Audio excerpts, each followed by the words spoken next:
It's a scientifically proven fact that most human beings crave relationships. Friendships, romantic or intimate relationships, connections to family members, that sort of thing. And relationships can be pretty rewarding for both parties. But there are times when they stop being rewarding and start being toxic when we lose ourselves a little too completely in our relationships. Hi, I'm Linda. This is Linda's World. This is Self-Care Sundays. And tonight we're talking about losing yourself in a relationship too deeply. What are some of the signs that you've lost yourself? How can you get unlost and find yourself? And what are some of the ways to avoid even getting lost in the first place? Well, if you want to know more about this, keep watching because Self-Care Sundays starts right now.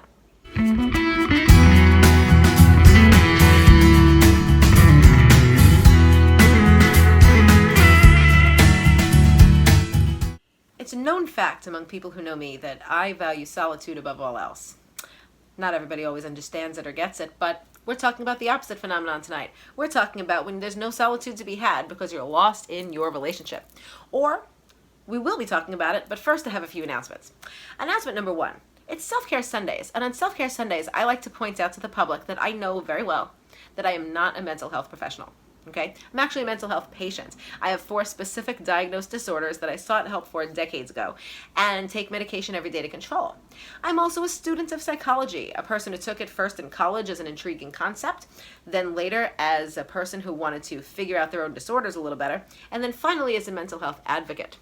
Okay? So that I could better explain to people I know and people around the world how to deal with someone like me. My second announcement has to do with the much more uplifting topic of the Linda's World 200 subscriber giveaway. Yeah, I said it, the giveaway.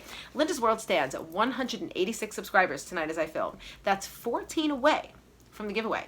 So when we hit 200 subscribers, a prize shall be given. I will put it in the generator. I'll figure it out. It's a monetary prize that everybody will love. You'll enjoy it. It's cool, and you definitely should be subscribed to enter, which brings me to my third announcement.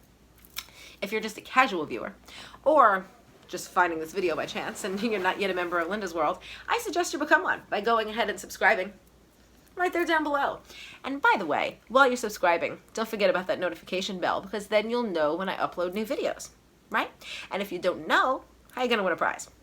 Okay, so now let's go talk about losing yourself in a relationship, seeing as how that's why we're here for Self-Care Sundays. Well, you see, the thing is, when I say relationship, please understand that I don't just mean boy and girl or boy, boy, girl, girl. Not just romantic. Relationships are between everybody. Like, we have a relationship. My boss and I have a relationship. My dog and I have a relationship. My mom and I have a relationship. It's 2 people knowing each other. Okay, so that's what I'm talking about. And in this case, of course, it's an intimate one. It's not going to be like with your neighbor or something like that. It's like a close personal relationship, a person you see daily and is like an important part of your life, like your daily person, right? Okay, so the thing is that it's understandable that when you enter into a relationship with someone, a boyfriend, girlfriend, a friend, whatever, that you want to put your best foot forward and be compassionate and nice and giving and have give and take and enjoy each other's company and just be the best version of you and hope that they do it back to you. And that's wonderful. That's life. That's awesome. Okay. But there are times when it doesn't work that smoothly. And that's when I call it getting lost in the relationship. So let's talk about some of the signs. Okay. Now, first and foremost, you can tell yourself that or you could sense in yourself when you're getting lost in your relationship that you may find that your first sign usually for me, if I'm thinking about it, is that your hobbies start to go.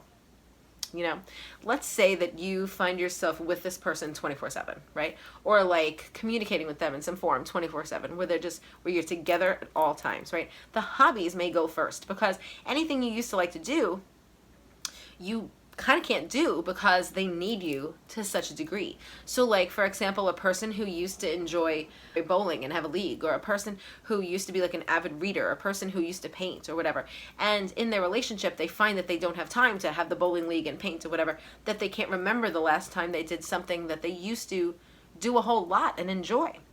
In my personal case, in my marriage, I've been divorced for 2 years, if you're new, and my ex-husband and I were together for 7 years, and it was quite the toxic relationship that I lost myself in completely. And one of the things I remembered vividly was sitting in my house one day, and I got this idea in my head. And I'm a creative writer. I write mostly fiction. I've written some poetry. And I got this idea, and I wrote it down. I started to write. And I put the date on top of the paper, and I said, oh my God, when's the last time you wrote? And so I looked among my old papers. I had not written in 4 years. And that was something that I did to such a degree. Like when I was a young person and my mother would send me to bed, like I'd be like, oh, please just let me find the part where the scene ends. I just have to write this one scene. And I just couldn't stop. And it'd be like 4 a.m. and I'd be sitting there with a flashlight, just scribbling and writing my book, you know? And in my relationship, I didn't have time for such a thing. So my hobbies were stifled. I stopped doing most of the things I enjoyed, you know, but I remember writing specifically as one of them.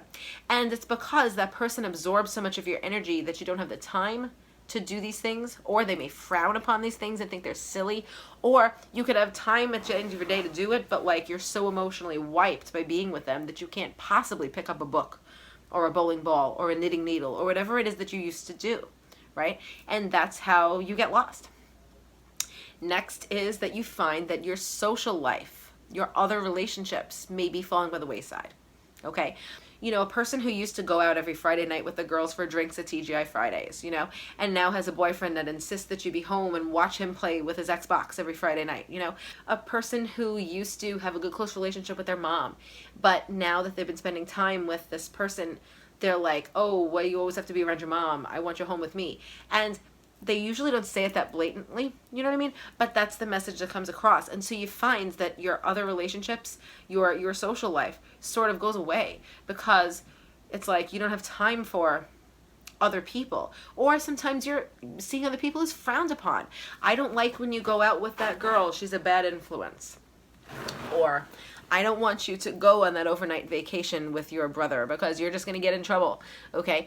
And so it sort of poo-poos your social life to the point where you just sort of give in, and you find that you've lost yourself because now you've lost a thing you used to do and relationships that you used to hold dear, okay? 2 things are gone, okay? Now, the third one, and we'll notice that these get progressively worse as the time bleeds on here, is the third one is that you may find yourself more and more compromising your moral values. Like, for example, your religious affiliation, your political affiliation, your feelings about society and the environment and humans, and, you know, like who to vote for in November, what's your stance on gun control, what's your stance on abortion, you know, like things like that. And they may differ from the person with whom you're in a relationship. And so their mores, their social mores, are very present in your conversations and whatnot, and you feel shamed by yours because they differ from theirs, and you know that you don't want to enter into the fight, so you just say yeah, you just agree, you know, you just sit there and you say, I agree with you, it's terrible about guns, or it's terrible about the death penalty, or whatever, you know, because you can't penetrate their social mores with your own, and so you sort of, whether you believe them or not, sort of mold yourself, you just sort of, it's like honey, you just sort of melt into their particular moral code because it's so much easier than having the fight, you know. A personal example that I have is the fact that my ex-husband very, very, very, very much, he valued lack of material things. He wanted to live the simplest life that he possibly could. He wanted the fewest objects, you know. He was at a period in his life when he wanted to simplify, and so he wouldn't own like an object that did only one thing, or he wouldn't own something that didn't pack down real small or something like that. He wanted to simplify. I was in a particular point in my life when I wanted to have the largest space possible and fill it with the most things, okay? I enjoy material goods. I know their place, and I realize they don't substitute anything else, but gosh darn it, I like material stuff. I like purses. I like t-shirts with ironic sayings on them. I like household appliances. I like stuff. I'm sorry. And so my social mores were falling by the wayside. It all culminated, in fact, I remember one specific conversation where I was like, you know what I want to do? I've never owned a waffle iron before, so I'm going to totally buy a waffle iron and make some homemade waffles. That's going to be awesome, and make blueberry ones, right? And I thought this would be met with, oh boy, let's have some blueberry waffles. Instead, it was met with, I don't know about that, Linda. I really can't see a person spending $35 on something that will just go to waste and only has one use. You'd be better off buying something that is a multiple kitchen gadget so that you could better exercise personal space and money. I just wanted some freaking waffles. So I really don't see how my buying a waffle iron was so gosh darn terrible and part of the breakdown of society, you know. But there I felt shame standing in the kitchen suggesting that I wanted a damn waffle iron that cost $28 on Amazon. I bought it. And we're divorced now. That's not why we're divorced. I'm just saying I bought it and we're divorced. And I have my social mores back. A lot. I like material stuff. It's awesome. Now, another sign that you may be lost in your relationship is that you find yourself, this is a weird one, okay? How can I put this? You find yourself being old you on the sly, okay? Like when you're not around that person who doesn't know who you are or care for who you are or whatever, your stuff comes back, you know. Like I said, you lost your social mores, you lost your family members and relationships, and you lost your hobbies, okay? So all of a sudden they go out, they're like, oh, I'm going away for the weekend, I'll see you Sunday night, okay? What comes out? Your knitting needles and the TV shows you used to watch and you drink but they don't like you to, and you call your mom and you stay on the phone for 90 minutes if you want, like all the stuff you used to do. And it's funny, I can't even tell you how many times I found myself in my own personal life like basically going by doing stuff that the person I was in a relationship couldn't stand. There's one particular story that I find like hilarious, which is that there was this is actually a separate person, this isn't my ex-husband, where this person, I was charged with cleaning their house, and they were a friend of mine, and so I did that, and they weren't home, and this particular person absolutely hates stand-up comedy. And so and this is of course not the best example, this is a funny example, I'm not lost in this relationship, but I found myself, I was cleaning, I was alone, they weren't home, right? So I was like, okay, so I could put on stand-up if I want to, because I want to watch something while I'm like mopping the floor and like dusting and what have you. So I put on George Carlin, and if you're too young to know who George Carlin is, literally Google this man, you will die. It is awesome. He is the greatest legendary stand-up comedian of our time. So So I played George Carlin's like stand-up while I was cleaning that person's house, and I just kept kind of giggling. I was like, hee, if only you knew, you know, that like George Carlin's on your TV, you know. But you see, here's the thing. That was just a funny part. You see, I wasn't invested. I wasn't lost in that relationship, I should say. This is just in jest, because like there were much more serious examples during my marriage, which was actually toxic, okay? The relationship I just used was not. It's just that's what came to my mind. So basically what I've taken a year and a day to say is, here are your signs, okay? 1, your hobbies will go by the wayside. 2, your relationships with others will go by the wayside. 3, your social mores will go by the wayside. And finally, you will bring them back with a vengeance in secret if the person is not in front of you at the time. Now we're missing the 5th and final piece of the puzzle, which actually, it's not just a sign of this, it just kind of happens, which is you find that your anxiety and depression may worsen. Why is that? It is only natural for a person who is not being their true selves to be a little depressed. You know, the more closed off you are from who you once were, the more you will mourn that person that you once were. And you might not even know what you're mourning for, but you will be depressed. You may try to do this stuff in secret, so therefore you'll be anxious. You're trying to be like, oh no, I'm hoping that this person, my boyfriend, my girlfriend, my friend, whoever, doesn't find out the real me. You know, I'm really a Democrat, you know, or like I really do believe in the Lord, or I really do hate bowling, you know, like whatever it is. For some reason, bowling's on my mind tonight, but I don't even bowl. But like, and so you have depression because you're mourning the true you, and you have anxiety because you're terrified that the true you will be realized and that you will no longer have this relationship. Ladies and gentlemen, here's the kicker. You don't need to be having that relationship if you can't be the real you, okay? One of the first things I did after I took off my wedding rings was I sat down and I watched all of the TV shows that my ex-husband used to make fun of me for liking. I watched Mary Tyler Moore. I watched The Golden Girls. I watched Alice.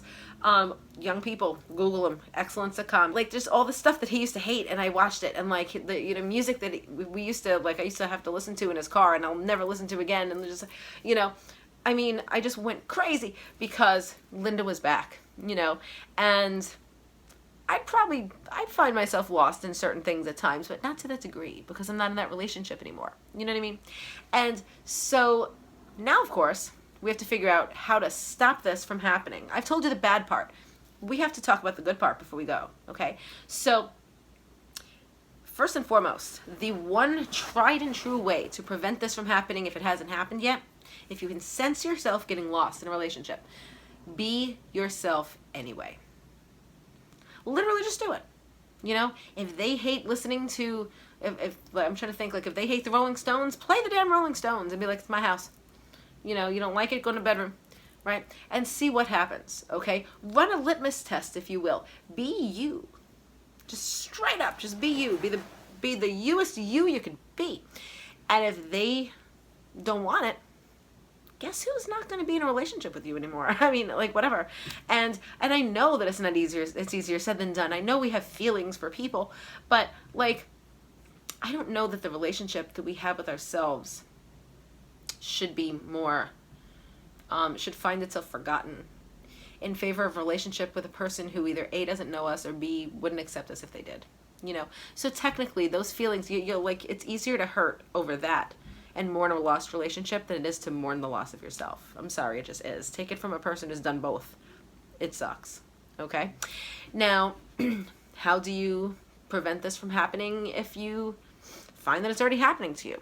Well, okay, that's called communication, folks. And I know that it is not easy to talk to a person about something that's wrong. You know, like, it's funny, like, I always think about, like, being a doctor and having to tell people bad news. Like, you know, you go, you know, you give brain surgery to a person, and you have to go outside and tell their mom or their husband or whatever that either they lived or they died, you know, or that the cancer is gone or that it's spreading, you know. And, like, if a doctor comes to you and, like, you know, a doctor saying, hey, congratulations, guys, you're pregnant, sounds great, right? But, hey, the cancer has metastasized and you have 6 months to live, sounds horrendous, right? But the doctor has to be trained to deliver both of those pieces of news. So as human beings, sometimes we're charged with dealing with news that we don't want. I mean, that's, you know, I've been on the planet for 43 years, and I can't even tell you how many times I've had to be like, listen, I'm sorry to have to say this, but, okay?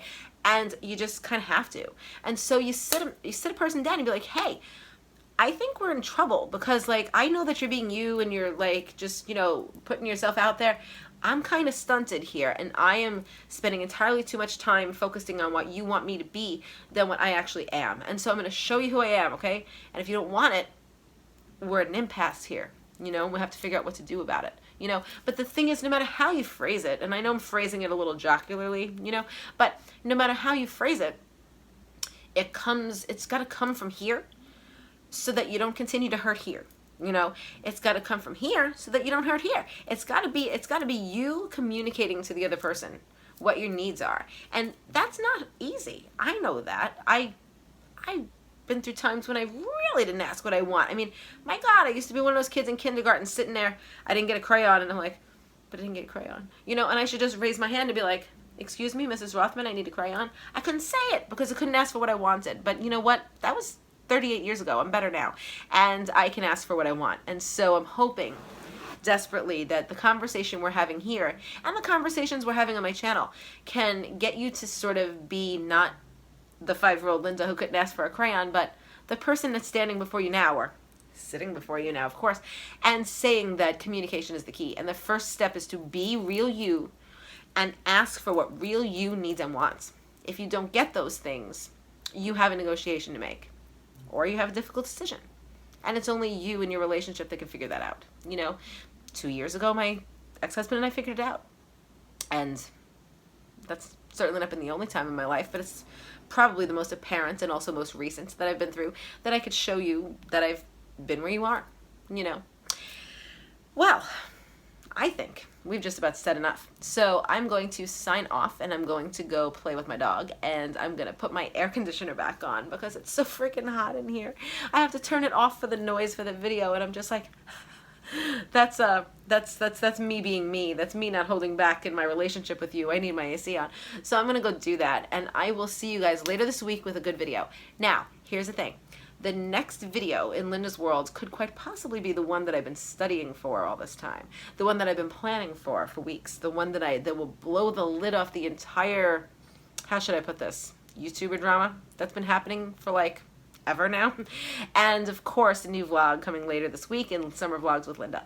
So until that time, I will see you, and you have a good night. And remember, being you is like the only thing you can do. And if they don't like it, well, you know what they can do. I know. I've been there. Have a good night. Be you.